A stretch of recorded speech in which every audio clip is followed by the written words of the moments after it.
Audio Jungle. Audio Jungle.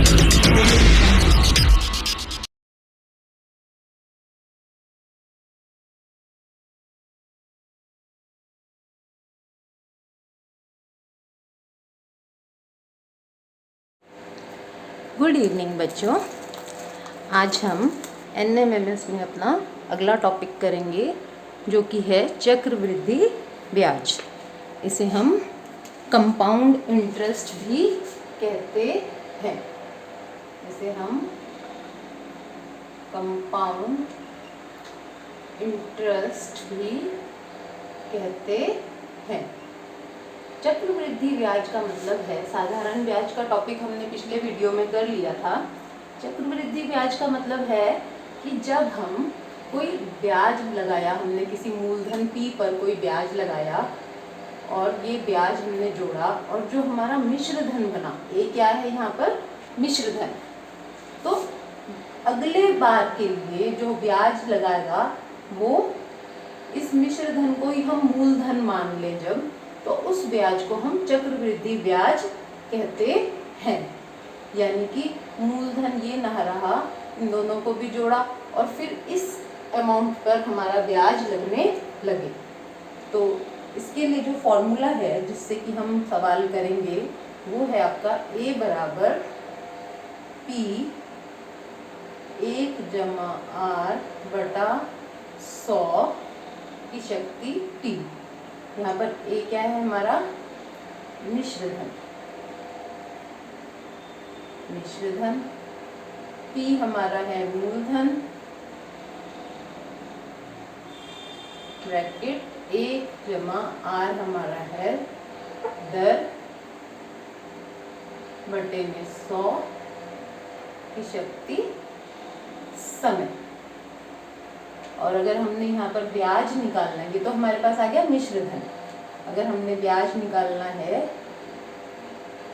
तो ब्याज के लिए फॉर्मूला चक्रवृद्धि ब्याज के लिए भी वही रहेगा, मिश्र धन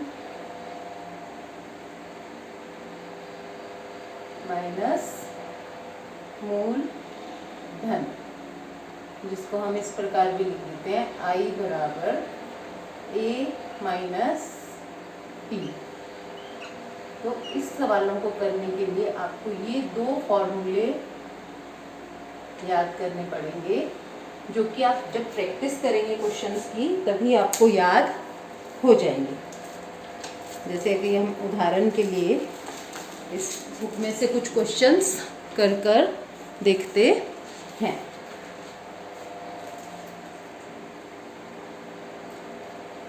पहला ही क्वेश्चन इसमें जो दिया हुआ है वो है, यदि एक धन 2 वर्ष में 10% चक्रवृद्धि ब्याज दर से 1210 रुपये में हो जाता है तो धन होगा। इस प्रश्न के स्क्रीनशॉट में आपके साथ शेयर कर दूंगी। हमारा क्वेश्चन जो था उसमें हमें मूलधन ज्ञात करना है, यानी कि P हमें नहीं बता रखा और A उसमें बता रखा है, हमें A हमें बता रखा है 1210 रुपये हो जाता है और हमने मूलधन जो है वो ज्ञात करना है। ब्याज की दर यानी R जो है हमारा वो है 10% और समय है 2 वर्ष।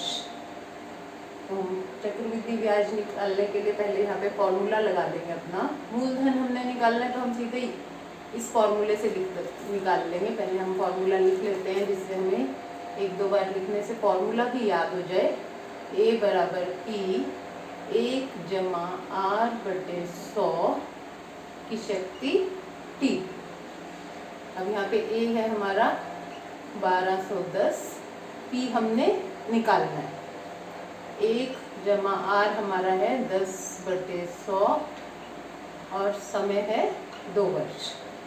तो इसको हल करेंगे पहले हम ब्रैकेट को, तो लघुत्तम यहाँ से 0 कट गई, 10 आ गया आपका, और ये हो गया 10 जमा 1 की शक्ति 2। इसको आगे हल करोगे तो p गुणा में 11/10 की शक्ति 2, और ये है किसके बराबर? 1210। आगे इसको हल करेंगे तो हो जाएगा ये 1210 बराबर p गुणा में 11 गुणा में 11 बटे 10 गुणा में 10, जो कि आ जाएगा आपका 121/100। तो p भी है हमारा यहाँ पर। ये एक सिंपल इक्वेशन बन गई, समीकरण बन गई सिंपल। 1210 यहाँ से आर पार की गुणा करेंगे तो ये बन जाएगा आपका 1210 गुणा में 100 बराबर 121 p। p आपका हो जाएगा 1210 गुणा में 100 बटे 121, कट जाएगा ये, और हमारा उत्तर आ जाएगा 1000 रुपये। यानी कि मूलधन जो है वो कितना है? 1000 रुपये के बराबर है। इसके बाद हम एक क्वेश्चन और करके देखते हैं, जिससे कि हमारी थोड़ी सी और प्रैक्टिस हो जाएगी और आपको समझ आ जाएगा कि ये क्वेश्चन हमने किस प्रकार से करने हैं। अगला क्वेश्चन है 10% चक्रवृद्धि ब्याज की दर से दिया गया धन 2 वर्ष में मूलधन का कितने प्रतिशत बढ़ जाता है? इस प्रश्न में हमें आर बता रखा है 10% और समय भी बता रखा है 2 वर्ष, और हमने बताना है कि मूलधन जो है वो कितने प्रतिशत बढ़ जाता है। तो इस प्रश्न में हम मान लेते हैं कि मूलधन हमारा p ही है। मूलधन जो है वो क्या है? p। फॉर्मूला लगाएं क्योंकि चक्रवृद्धि ब्याज का ही पूछा है उसमें।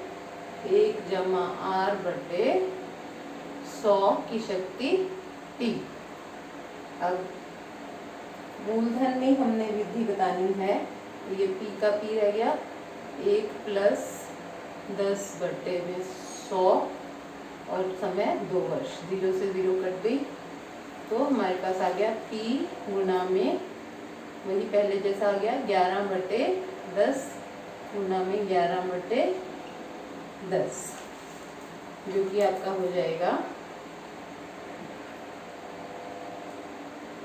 p गुणा में 121 बटे में 100। अब ये हमारे पास जो आ गया वो क्या है? मिश्रधन। हमने वृद्धि बतानी है तो हम क्या करेंगे, इसमें से एक बार अगर हम p और घटा देंगे तो हमारे पास वृद्धि आ जाएगी। हमें ये बताना है कि 10 वर्ष में कितनी वृद्धि हुई, तो a माइनस p उसका फॉर्मूला होगा। तो a हमारे पास ये आ गया, तो हम आगे इसको कैसे करेंगे? a हमारे पास आ गया 121 बटे 100 p माइनस फिर से p। अब यहाँ पे हम एलसीएम ले लेंगे। एलसीएम हमारा आ गया 100, 121 p माइनस 100 p। ये आपके पास बच जाएगा 21 बटे 100। 21 बटे 100 गुणा में p, या p साथ में भी लिख सकते हैं। तो किसी भी चीज़ के नीचे अगर 100 आ गया तो वो प्रतिशत में हम उसको बदल देंगे, यानी कि 21% जो है वो वृद्धि हो गई। किसमें? मूलधन में। कितने वर्ष में? 2 वर्ष में मूलधन में वृद्धि कितनी दर्ज की गई? 21%। तो इस प्रकार से हम इस प्रश्न को कर सकते हैं। कुछ प्रैक्टिस क्वेश्चंस भी मैं आपको दूंगी जिनकी आप प्रैक्टिस करेंगे, जिससे कि आपको ये फॉर्मूला यूज़ करना आ जाए। So keep studying. Thanks for watching. अपने फ्रेंड्स के साथ शेयर करें चैनल को। और भी बहुत सारे वीडियोस बच्चों आप साइंस, मैथ्स, इंग्लिश के इस चैनल पर देख पाएंगे। Thank you.